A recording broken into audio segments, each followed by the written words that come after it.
Malawi Brief. President wanthu osauka woyamba kuno ku Malawi amene anthu ena sakugona naye tulo amaononga nthawi yawo kumakamba za ine, ndipo chaka ichi ndachilowa bwino kwambiri chifukwa pali anthu ena amene amasowa zochita amene amanena zina la Boni Kalindo kulipasa free advert. Iwo poona amaona ngati akuononga zina langa, koma ayi ndithu amakhala akulitchukitsa zinalo, ndipo amakhala akundipasa free advert. Muzakampeza munthu akukulankhulirani zoyipa pamene inu simunamulakwire, muziwe kuti amenewo ni madaliso. Pali anthu ena atatu nkhumba zina zimene zikumayenda mdziko lino kumalankhula m'maforamu osiyanasiyana muzina lokuti ati ndi omenyera ufulu, amene akhala akulimbana nane masiku apitawa, ndipo ndalandira mafoni ochuluka kwambiri kuchokera kwa Amalawi ondikonda kunena kuti Akalindo, ntchito zanu timaziziwa bwino, mwachita achieve zinthu zambiri muno m'Malawi. Musayankhe nkhumba zimenezi, nkhumba zitatu zolephera zimene zimakuwira zipani ndi cholinga kuti zizidya ndalama. Zayenda mu zipani zosiyanasiyana, zinali ku MCP, zajaija ku MCP, lero ndezi kuona ngati akamajiya ya chipani cha DPP, achipani ya DPP yo atenga kuti azigwira nawo ntchito. Ndafuna ndikuwuzeni kunena kuti ine sine ojiyira chipani, ine siwa chipani, ndipo ine ndalama zanga sinimadyeraso mu activism kapena muzipani ayi. Ine ndimalankhulira Amalawi, ndipo ndizapitirira kuwalankhulira Amalawiwo osayang'ana mtundu, osayang'ana chipani, osayang'ana chigawo. Ine ndi wa wina aliyense, ndipo ndilibe nthawi yojiyira chipani. Ati iwo akumajiya kuyipisa zina langa ndi cholinga kuti ati alandire ku chipani cha DPP. Inetu ndilibe nthawi yokuti ati ndikakhululukidwe ni munthu. Ine sinimalakwira wina aliyense. Munthu ukamafuna chikhululuko ndiye kuti unalakwa pena paliponse, ndiye kuti ukufuna kuti mwina anthu ena ake akukhululukire.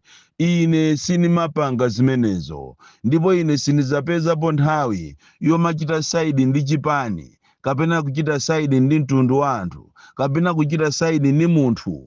Ine ndimangolankhula chilungamo. Choncho ndikuthokozeni nkhumba zitatu zimene mukulimbana ndi ine kufuna kuononga zina langa. Ndikukuthokozani kwambiri kuti audio iso mukaimva muyiyankheso, chifukwa kupezatu nthawi yoma muyankha munthu audio amene maganizo ndi yake, ndipo zimene akulankhulazo waziganiza ndi iye, ndipo samala kapena kupeza nthawi yokufunsani inu kuchita konzati wina aliyense, ndiye iwe ndikuzuka ndikumamuyankha munthu audioyo, zimaonesa kuperewera. Koma ndikukuthokozani kwambiri chifukwa ndiye kuti zina lotchedwa Boni Kalindo limene mukumalitchula m'maaudio ndi zina loopsa kwambiri, zina lotchuka kwambiri, kuchokera ku Nsanje pakana ku Chitipa, Nkhotakota pakana ku Mchinji, komanso maiko akunja paliponse. Boni Kalindo, Boni Kalindo, ndikukondwa kwambiri. So nkhumba zitatu zimene zikulimbana ndi ine,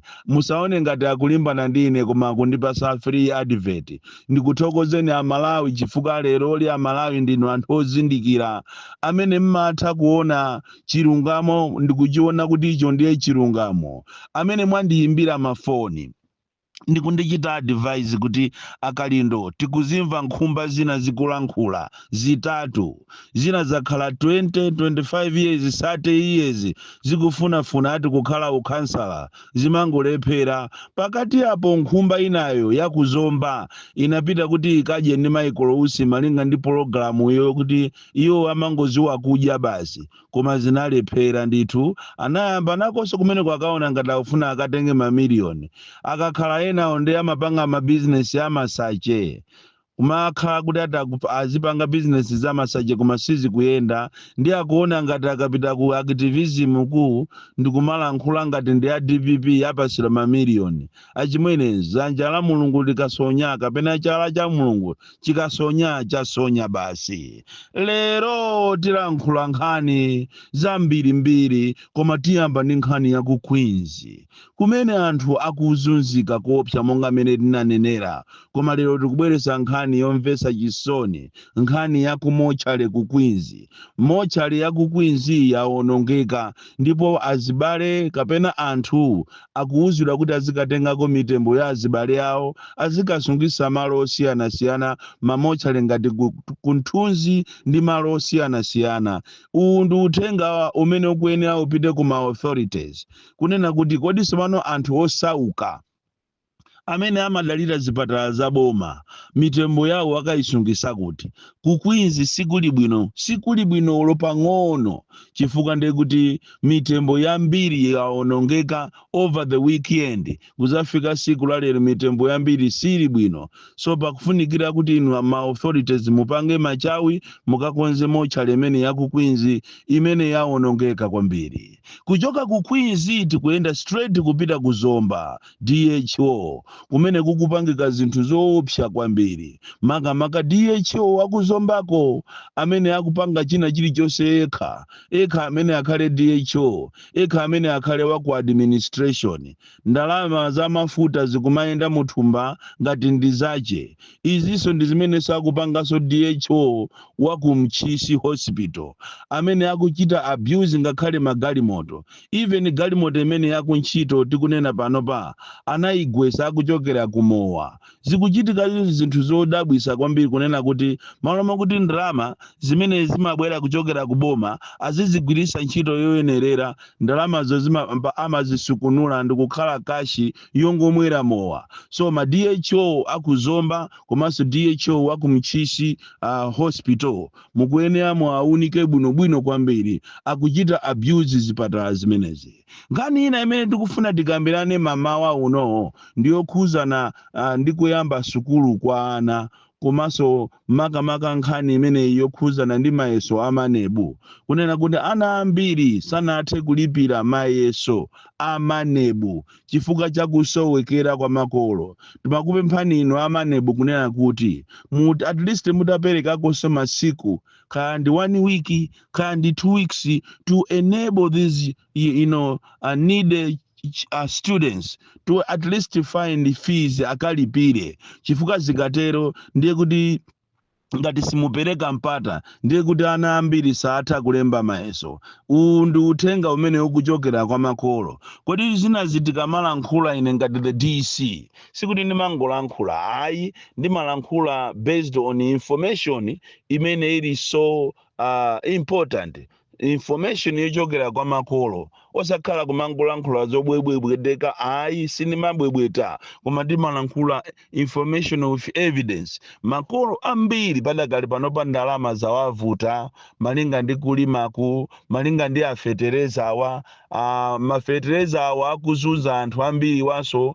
ambiri ali forced kumakayika ndalama zina pamwamba pa fetereza ochipa uja kumakayikapo ndalama ina chifukwa cha anthu oyipa, mafumu oyipa akwa DC oyipa komanso amachedwa alangizi oyipa amene akumaitenga programu imene yafetereza ndikuitenga ngati ndi akunyumba kwawo ndikumabera anthu osauka. Yeti boma lakhazikisa ndondomeko yabwino kwambiri kuti anthu osauka akapindule ndi fetereza ameneyi, koma anthu oyipa ndi amene akusokoneza programu imeneyi oti afika madera ena anthu mafumu ena ngati akuthyolo afika saizi yomamenya anthu, mafumu ena afika saizi yomalipirisa anthu kuti agule fetereza uja apaseka ndalama. So it is very very unfortunate. So zimene zizapangisa kuti makolo ambiri alephere kuti ana awo alipirire mayeso amanebu. So ndi pempho limene likuchoka kwa makolo amakamaka anthu osauka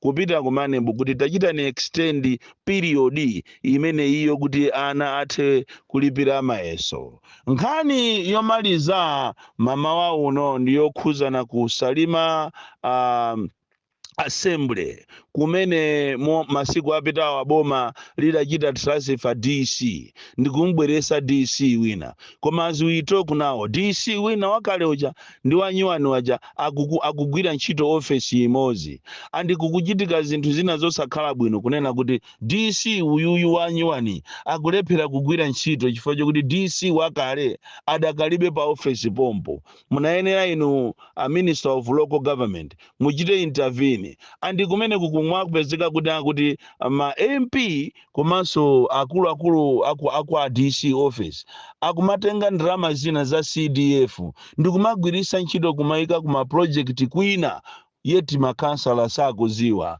andi sikulira mukazisiyirira izizi zibereka mwana, zikabereka mwana kuzakhala mpungwepungwe waukulu kwambiri kuja kumachedwa kusalima district assembly. Munayenera muchite intervene msanga chifukwa ngati simuchita intervene ino aku local government zinthu zikunkerankerabe kuwonongeka pa district ya Salima kumene kuli ma DC awiri yetu ina munamwena kuti mumuchite transfer koma up to now is still in the office, and uyu wanyuwani adakaliso naye ku office Congo, but she is not able to work chifukwa chonena kuti anzake adakalibe mu office momo, komanso kuli embezzlement ya ndalama zochuluka zimene zikumayenda in a dubious way kumene ma MP ndi akuluakulu aku admin akungokumana ndikumachita allocate ndalama ma projects osiyana without involvement ya ma councillor.